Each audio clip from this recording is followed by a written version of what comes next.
ያፌት በደገሰው ድግስ እንግዲህ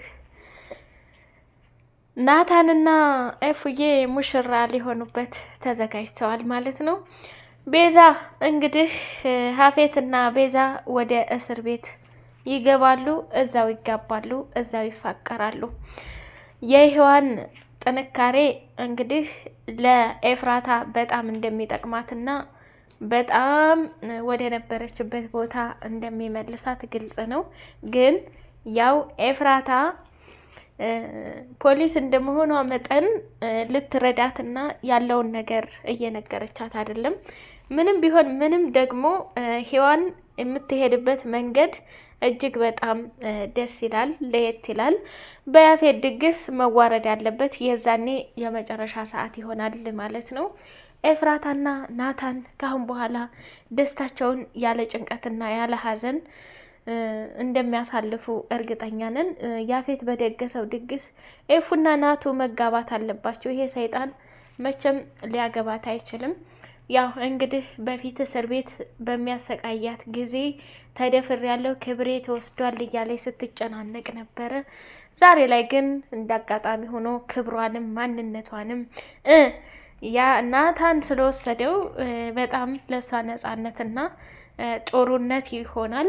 እንግዲህ ያፌት ኤፉዬን ሊያገባ ያዙ ልቀቆይ ሲል በስተመጨረሻ ሙሽሮቹ ኤፍራታና ናታን ሲሆን ምን ይሰማዋል የሚለውን አብረን የምናይ ይሆናል ማለት ነው።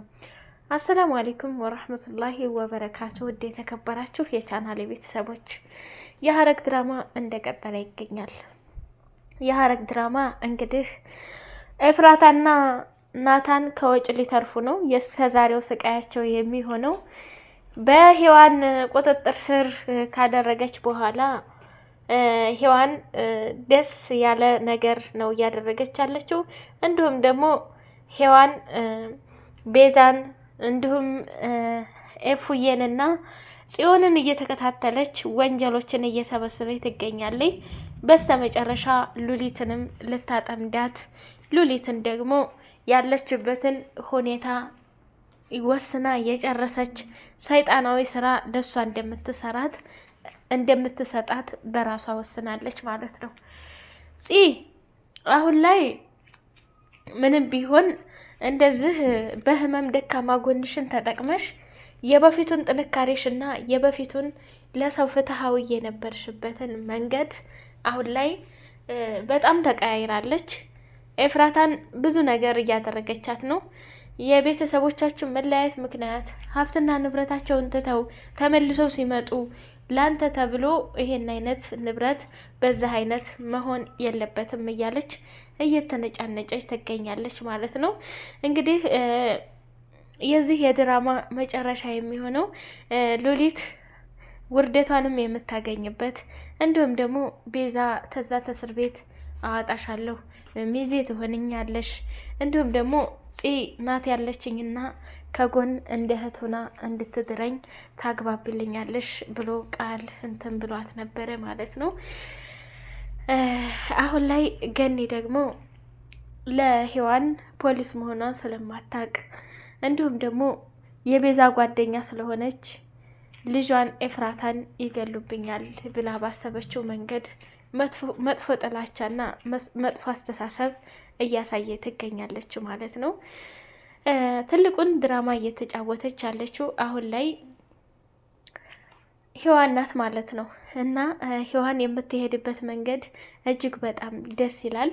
እንዲሁም ደግሞ እቤት ድረስ ገብታ ወንጀሎችንና ወንጀለኛ ያልሆኑትን ሰዎች እየነጣጠለች እያወጣች ትገኛለች ማለት ነው። አይ ሉሊት አሁን ለምን ሞተች? ቀስ ብላ አትሞትም አላለችም እንዴ? እና ያች ጠንቋይ እያሰራችላቸው ሴትዮ አሁን ሞታለች ምናምን ስትላት ሔዋን ምን አስቸኮላት? ቀስ ብላ አትሞትም እንዴ? እኔም አሁን ብዙ ጓደኞች አመጣላት ነበር፣ ብዙ ገቢ ትሰበስብ ነበር ያለችበት ፓርት በጣም ነው ያሳቀች ማለት ነው። እና ሞታለች ስትላት ምን አስቸኮላት ያለችው ነገር ያፌት አካቦ ሊወስድ ነበር እና ናታን ጉድ ሰራው። ጎበዝ ሆኗል ናታን ማለት ነው። እንግዲህ አሁን ኤፉ ታረግዛለች፣ አለቀ። ሔዋን የሆነ ነገር መፍጠርና ድግሱን በቃ ማስቀረት አለበት ማለት ነው። ስለዚህ አሁን ላይ ያፌት ዙሪያ ጥምጥም ይሄ ቤት ያምራል፣ ይሄ ሶፋ ያምራል፣ ይሄ ወንበር እዚህ ይሁን፣ እንዲሁም ደግሞ ያፌት እቅድ መቼም ቢሆን አይሳካለትም ማለት ነው። ደግሶ ነው የሚቀረው እና የመጨረሻው እንግዲህ በገንዘብም በጉልበትም ያላቸው ሰዎች የሚዋረዱበት እና የሚፋለሙበት ጊዜ እጅግ በጣም ደስ ይላል። እንግዲህ ገኒ አሁን ላይ ለኤፍራታ ብዙ ነገሮችን ከፊቷና ከአንደበቷ እያየችባት ነው። ኤፍራታ ደግሞ ይሄንን ነገር ወዳውና ፈልጋው አይደለም እንደዚህ የምትነጫነጨው። እስካሁን ድረስ ማንም የለኝም እያለች በቃ በዙሪያ ሰው የለም እያለች በተጨነቀችበት ሰዓት እናትን ያክል ነገር ገኒም ነገ ዛሬ እያልሽ ይሄንን ጥፋትሽን ላንቺው እንጂ ለማንም አይደለም። ኤፍራታ ደግሞ ውሳኔሽ በእውነት ደስ አይልም። በውሸት ፍቅርን ማጣት እውነትን ነግረሽው ያፌትን ተንኮል መጋፈጥ ይሻል ነበር። ይህንን የመሰለ ፍቅር እንደ ቀልድ እስከ መጋባት ለመወሰን ትንሽ ይከብዳል ማለት ነው። አንዳንዴ ለምንወዳቸው ሰዎችና እነሱን ሰዎች ላለማጣት ስንል በህይወታችን ላይ የሚያስከፋ ነገር ማድረግ እጅግ በጣም እንትን ነው። መግባባት ያልቻለ ሰው አሁን ለምሳሌ ኤፍራታና ናታን ቁጭ ብለው ቢነጋገሩ ነገሮችን በቀላል ይግባቡና ይፈቱት ነበረ።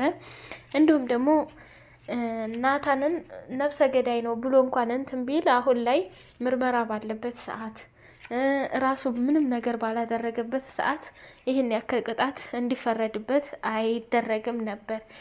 ምክንያቱም ኤፍራታ ያፌትን ጥንቅቅ አድርጋ ታውቀዋለች። ክፋቱንም ተንኮሉንም ራሷንም አግቶ አሰቃይቷት ነበርና ያንን ነገር ፈጽሞ እንዴት የያፌትን ተንኮል ረስታ ናታንን ይሄንን ያክል ማሰቃየት የለባትም ማለት ነው። እና ስለዚህ ያፌት የናታን ወንድሙ መሆኑን እያወቅን ጽዮን ደግሞ እህቱ በአባቱ ይገናኛሉ።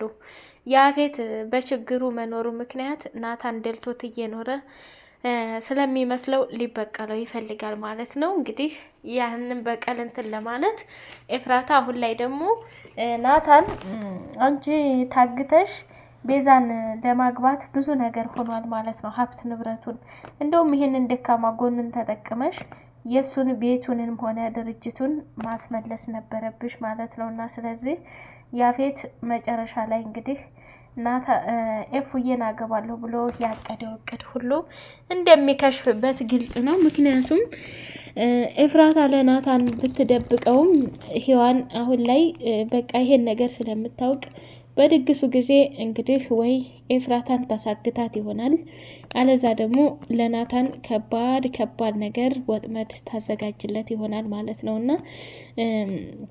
መጨረሻ ላይ እንግዲህ ሉሊትም ደግሞ ቀስ ብላ አትሞትም ወይ ያለችው ነገር ይሄ የሰው ትዕዛዝ ሳይሆን ያሳቀች ነገር ላይ የሴት እንባ ጠብ እንድትል አልፈልግም። ያሚሆን ይሄ ቀስ ብሎ እኔ እሆንሻለሁኝ ማንም እንዲያስለቅስሽ እንትና እንዳት እያለች አለቻት ማለት ነው። እና ሉሊት እንግዲህ ሉሊት መጨረሻ ላይ የምትወኘው ነገር ያፌት በሰው እጅ ተይዞ እንዲሁም ደግሞ አንቺ ለጽዮን ከባድ ነገር አድርገሽባት ሄደሻል። ከባድ ጠባሳ ጥለሽባታል። ያንን ጠባሳ ለመቅረፍ ምን እንትን ያደርጉ ይሆን ወይ ማለት ነው። እንግዲህ በቃ ኤፉና ናታን መጋባት አለባቸው። እንዲሁም ደግሞ በጣም እያስጠላሽን ነው እናቱ ያንተ ጨረቃ መቼ ይሆን ስቃ የምናያት? ይሄ በጣም የሁላችንም ጥያቄ ነው። ጽዮን ናት በፊት በጣም ጀግና ጎበዝ ናት የሚሏትን ነገር ሁሉ አሁን ረስታ ሩጣ ሄዳ የቤዛ ጓደኛ ሆነች፣ ለሁሉም ማሳቢ ሆነ። እንዲሁም ደግሞ ከሉሊት ጋር በጣም የመቀራረብን ባህሪ እያመጣች ትገኛለች። ሉሊት እኮ ናት እንደዚህ ሁለመናሽን እንድትረሺ ያደረገችሽ ማለት ነው። ለምን የምትባየውን አሰሚም ገኒ አንዳንዴ የምትናገረው ነገር እውነት ነው። ገኒ አሁን ላይ ጥላቻ ያደረባት ሔዋን ላይ ብቻ ነው ማለት ነው። ምክንያቱም ከኤፍራታ ጋር መገናኘቱን አልፈለገችውም። እንግዲህ ቤዛ እዛው እስር ቤት ከያፌት ጋር በወንጀል ተይዞ የሰራቸው ወንጀሎች ተጋልጠው እስር ቤት እዛው ቤዛ ጋር እዳቸውን ማየት ነው የምንፈልገው ማለት ነው። በሀፌት በሚደግሰው ድግስ ላይ የናታን ሙሽራ ሆና ሀፌት እና ቤዛ ወደ እስር ቤት ይገባሉ ማለት ነው።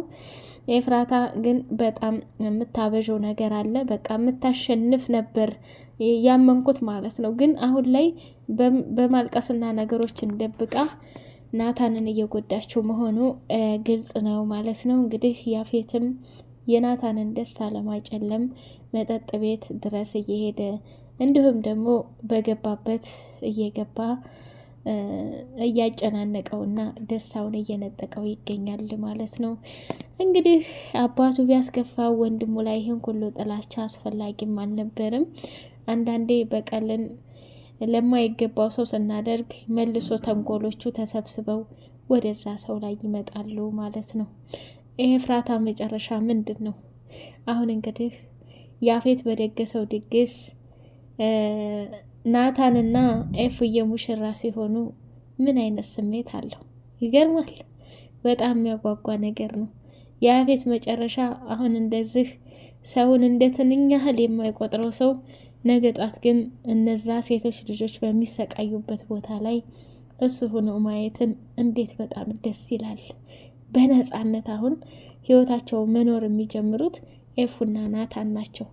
ግን ፖሊስ መሆኗን እየነገረቻት ከሞት እንዳተረፈቻት እንኳ እየነገረቻት የምር ኤፍራታ ራስ ወዳድ አትሆኝም። ምክንያቱም ለሔዋን እያንዳንዱ ነገር እውነታውን መደበቅ የለብሽም፣ እያንዳንዱ ነገር ማሳወቅ አለብሽ ማለት ነው።